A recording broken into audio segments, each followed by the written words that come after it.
안녕하세요. 건강한 한입 하나란입입니다.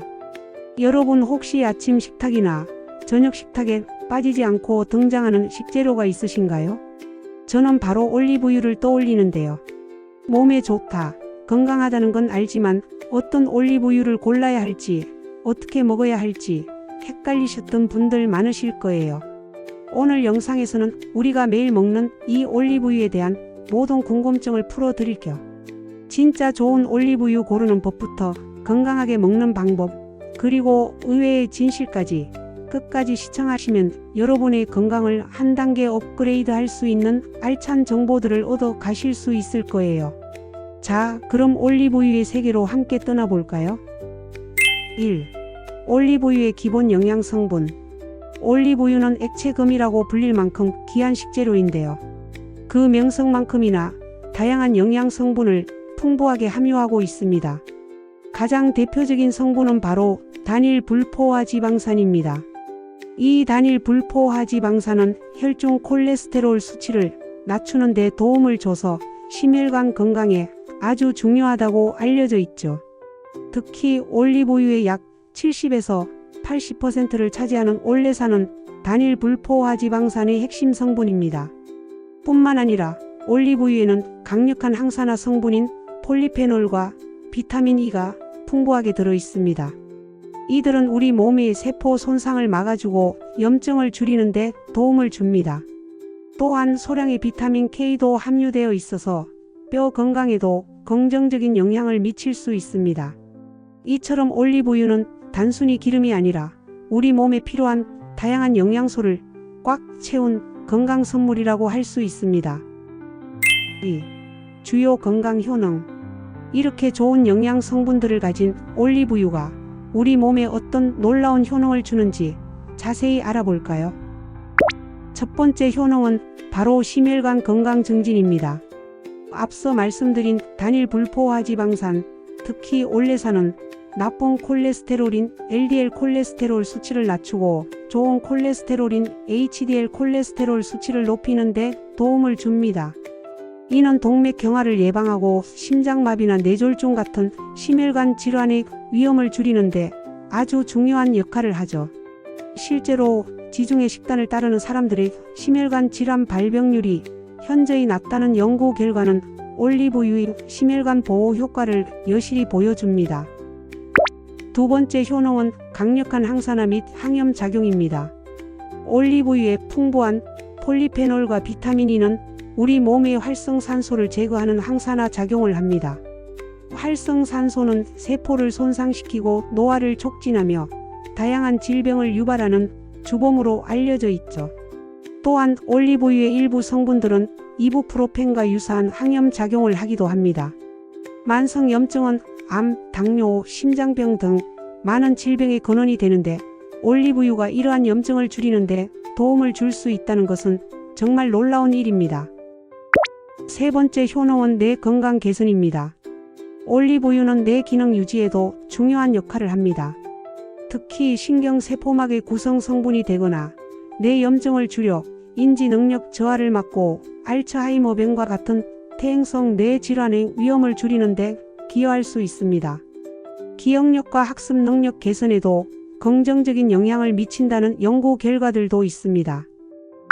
네 번째 효능은 소화 건강 증진입니다. 올리브유는 소화 시스템을 원활하게 하고 변비를 완화하는 데 도움을 줄 수 있습니다. 장을 부드럽게 하고 담즙 분비를 촉진하여 소화 효소가 음식물을 더 잘 분해하도록 돕기 때문이죠. 또한 위궤양을 유발하는 헬리코박터 파일로리균의 성장을 억제하는 데도 효과적이라는 연구 결과도 있습니다.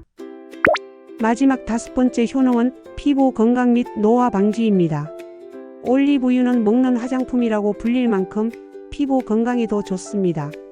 풍부한 비타민 E와 항산화 성분은 피부 노화를 막고 피부를 촉촉하고 탄력 있게 유지하는 데 도움을 줍니다. 실제로 올리브유를 이용한 다양한 보습 제품이 출시되고 있는 것만 봐도 그 효능을 짐작할 수 있습니다.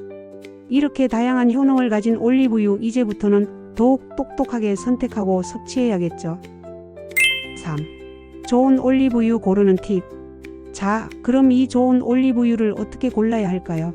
시중에 너무나 많은 종류의 올리브유가 나와 있어서 고르기가 쉽지 않으실 텐데요. 몇 가지 팁을 알려드릴 겸 가장 중요한 것은 바로 엑스트라 버진 올리브유를 선택하는 것입니다. 엑스트라 버진 올리브유는 올리브를 처음 짜낸 것으로 화학적 처리나 정제 과정을 거치지 않아 영양소 파괴가 거의 없고 풍미가 살아 있습니다.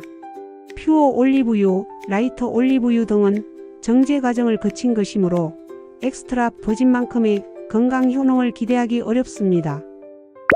다음은 산도를 확인하는 것입니다. 엑스트라 버진 올리브유는 산도가 0.8% 이하로 낮은 것이 좋은데요. 산도가 낮을수록 올리브의 신선도가 높고 품질이 좋다는 것을 의미합니다. 제품 라벨에 산도 표기가 되어 있는지 확인해 보세요. 그리고 생산지를 확인하는 것도 중요합니다. 올리브유는 주로 지중해 연안 국가에서 생산되는데요. 이탈리아, 스페인, 그리스 등은 전통적으로 품질 좋은 올리브유를 생산하는 국가로 알려져 있습니다.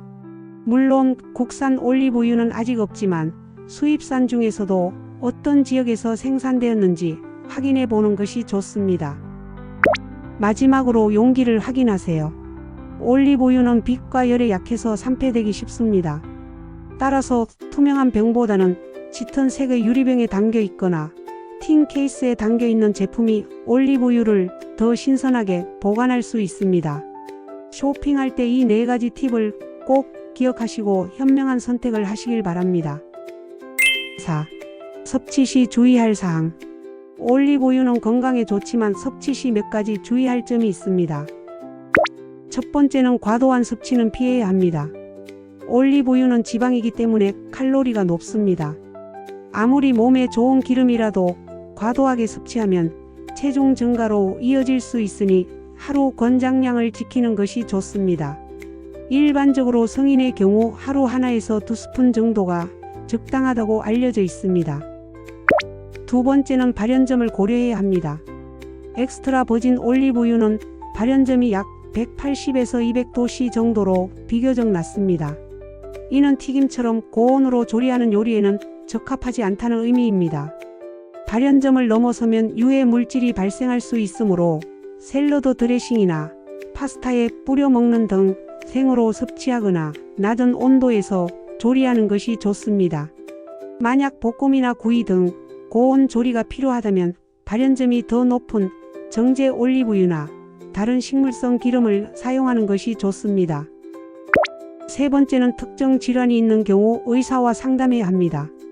담석증 환자나 췌장염 환자의 경우 지방 섭취에 제한이 있을 수 있으므로 올리브유 섭취 전에 반드시 의사 또는 전문가와 상담하는 것이 중요합니다. 건강을 위해 섭취하는 만큼 올바른 방법으로 안전하게 즐기는 것이 중요하겠죠. 5. 보관법과 손질 노하우. 좋은 올리브유를 골랐다면 이제 어떻게 보관해야 할까요? 그리고 올리브유는 손질이 필요할까요? 올리브유는 앞서 말씀드렸듯이 빛과 열에 취약해서 쉽게 산패될 수 있습니다. 따라서 서늘하고 어두운 곳에 보관하는 것이 가장 중요합니다. 주방 싱크대 아래나 팬트리 같은 곳이 좋겠죠. 직사광선이 드는 창가나 가스레인지 옆은 피하는 것이 좋습니다. 또한 뚜껑을 꼭 닫아서 공기와의 접촉을 최소화해야 합니다. 공기에 노출되면 산화가 빠르게 진행되어 맛과 향 그리고 영양 성분이 변질될 수 있습니다. 개봉 후에는 가급적 3개월 이내에 소비하는 것이 좋고 대용량보다는 소용량 제품을 구매하여 신선하게 즐기는 것을 추천합니다. 냉장 보관을 해도 되지만 올리브유는 낮은 온도에서 굳는 성질이 있어서 뿌옇게 변하거나 덩어리가 생길 수 있습니다. 이는 품질에는 이상이 없지만 사용하기 불편할 수 있으니 다시 실온에 두면 원래 상태로 돌아옵니다. 손질 노하우에 대해서는 올리브유는 별도의 손질이 필요하지 않습니다. 다만 용기 입구에 기름이 묻어 있으면 끈적해지거나 산패를 유발할 수 있으니 사용 후에는 깨끗하게 닦아주는 것이 좋습니다. 6. 오해와 진실. 올리브유에 대해 우리가 몰랐던 흥미로운 이야기들을 더 해볼까요? 올리브유는 살이 찐다. 는 오해를 많이 하시는데요. 정답은 노입니다. 물론 기름이기 때문에 칼로리가 높은 것은 맞지만 올리브유의 풍부한 단일 불포화 지방산은 포만감을 오래 유지시켜 오히려 전체적인 식사량을 줄이는 데 도움을 줄 수 있습니다. 또한 건강한 지방은 신진대사를 활성화하여 체중 관리에 긍정적인 영향을 미치기도 합니다. 다만 앞서 말씀드렸듯이 과도한 섭취는 체중 증가로 이어질 수 있으니 적정량을 지키는 것이 중요합니다. 올리브유를 마시면 장수한다. 넌 미신은 사실일까요? 사실이 아닙니다. 올리브유가 건강에 좋은 것은 맞지만 특정 식품 하나로 장수를 보장할 수는 없겠죠. 건강한 식단과 규칙적인 운동, 그리고 올바른 생활 습관이 복합적으로 이루어질 때 장수할 수 있다는 점을 기억해 주세요. 다만 지중해 지역의 장수 마을에서 올리브유가 중요한 식재료라는 점은 올리브유의 건강 효능을 간접적으로 보여주는 예시라고 할 수 있겠습니다. 7. 건강하게 먹는 방법. 이제 올리브유를 어떻게 하면 맛있고 건강하게 즐길 수 있을지 한국 음식에 맞는 간단한 레시피를 알려드릴게요. 첫 번째는 올리브유 비빔밥입니다. 보통 비빔밥에는 참기름을 많이 사용하시죠? 이제부터는 참기름 대신 엑스트라 버진 올리브유를 한 바퀴 둘러보세요. 고소함은 살리면서도 올리브유 특유의 상큼하고 신선한 향이 비빔밥의 맛을 한층 더 업그레이드해 줄 거예요. 각종 나물과 계란 프라이, 고추장 양념에 올리브유를 더하면 더욱 풍성한 맛과 건강을 동시에 챙길 수 있습니다. 두 번째는 올리브유 볶음밥입니다. 볶음밥을 할 때 식용유 대신 올리브유를 사용해 보세요. 특히 채소를 볶을 때 올리브유를 사용하면 채소의 영양 흡수율을 높일 수 있습니다. 마늘, 양파, 파프리카 등 좋아하는 채소를 올리브유에 볶다가 밥을 넣고 간장으로 간을 하면 맛있는 건강 볶음밥이 완성됩니다. 고온 조리를 피하기 위해 약불에서 조리하거나 볶은 후에 올리브유를 살짝 더 추가하는 것도 좋습니다. 세 번째는 올리브유 김치찌개입니다. 김치찌개에 올리브유? 라고 생각하실 수 있는데요. 돼지고기나 참치 등 김치찌개 재료를 볶을 때 올리브유를 사용해 보세요. 깊은 풍미를 더하고 느끼함은 줄여주며 건강까지 챙길 수 있습니다.